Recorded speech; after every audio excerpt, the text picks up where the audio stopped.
जय जगन्नाथ फ्रेंड्स, आमे बाहरी गलु नयागढ़ को माँ वैष्णोदेवी टेम्पल को मंदिर को जीवाई माँ पोस्टर भी लगी। बेसी किसी असुविधा हेनी। जंगल रास्ता रे जिबे साइड रे बस सब पार्किंग होता है। एबे पहुंची जाइथिलु पार्किंग पाखरे। बाइक पाई 10 टंका, कार पाई 30 रुपीज, बस पाई 50 टंका। बहुत जगह भी अच्छी, बहुत स्पेस अच्छी माने गाड़ी पार्किंग करिया पाई। बाम पटे वैष्णव देवी माँ मंदिर और डाहाण पटे बाबा भैरव देव मंदिर। एमिति कहते जे माँ को दर्शन पर बाबा भैरवनाथ को दर्शन बिना अधूरा।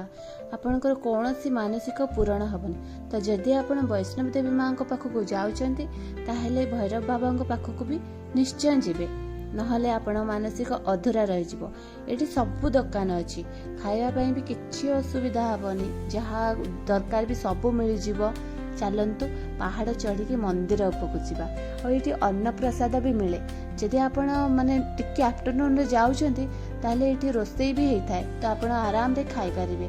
चप्पल रखिया पई स्टैंड भी अच्छी, रेस्ट नवा पई घर भी अच्छी, सब सुविधा अच्छी। एठी हनुमान को मंदिर भी अच्छी। ठीक माँ को मंदिर पाखरे फाइनाली पहुंची जाइथिलु। वाह, माँ को मंदिर केते सुंदर। माँ देखा सत्य जमीती अच्छी। आपण थरे जातु देखिए केते सुंदर लगुच। पूरा पितल मूर्ति रे पूरा आखि लगी। भीतर भोग अलाउ नाई। जहाँ भी नेबे सुखिला भोग नेबे। आ भीतर जमा भोग लगे पारिबेनी। आ सेठी भी जो पूजारी अच्छंती से हेले वाराणसी रे। तो आमे पाखापाखि पहुंची जाइतिलु। आ कैमरा भी भीतर को अलाउ नाई। तो किसी भी फोटो वीडियो आपण करि परिबेनी। जहाँ फोटो उठेबे बाहर उठेबे। भीतर को बिल्कुल माने स्ट्रिक्टली मना कर देइचंती नबा पई। तो आपण भीतर को जिबे आउ माँ को दर्शन करके आराम रे आसीबे। केमती लागुची मते निश्चय कमेंट सेक्शन रे जणेबे सांग माने अलगा रूम भी अच्छी। मो फोटो किसी उठेली, झियो भी उठेला। आमे टिके थकी जाइथिलु, सेथि लागि मु एठी टिके बसी जाइथिली। आ मो मुंड भी विरक्त लागुतला माने चाली चाली, कारण बहुत टिके चालिया पड़ला। आ जंगल रास्ता आ जदि दिन बेला जाउछन त बहुत भलो कथा, कारण साइड रे बहुत जंगल अच्छी। आ टिके इवनिंग हेई गले राती हेई जिवो, किंतु फिर भी लोक बहुत भीड़ थांती। आमे तो एटा 4टा 5टा रे पहुंचीतिलु, फिर भी लोक बहुत जाउतले।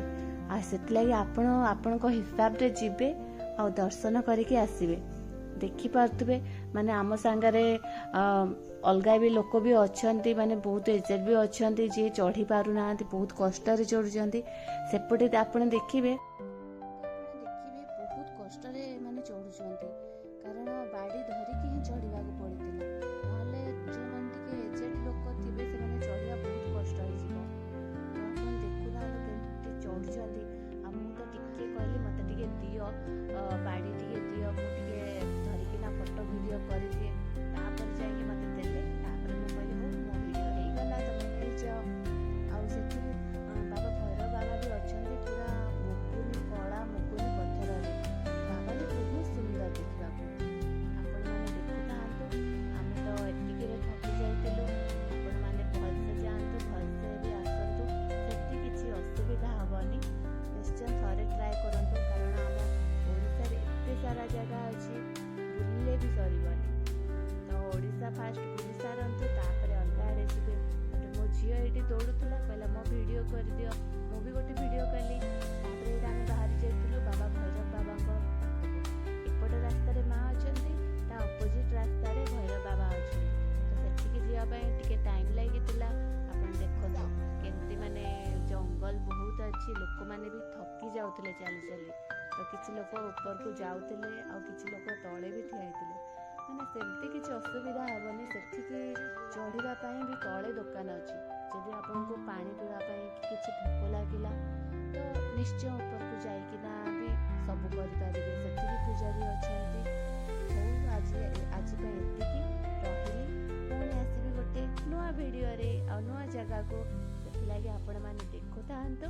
आ प्लीज मते लाइक एंड सब्सक्राइब जॉइन करंतु।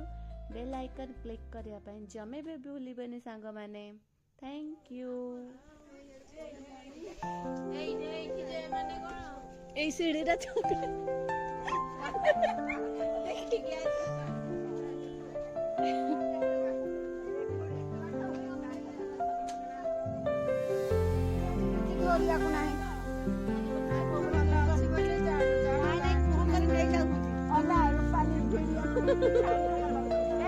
ଦେଖ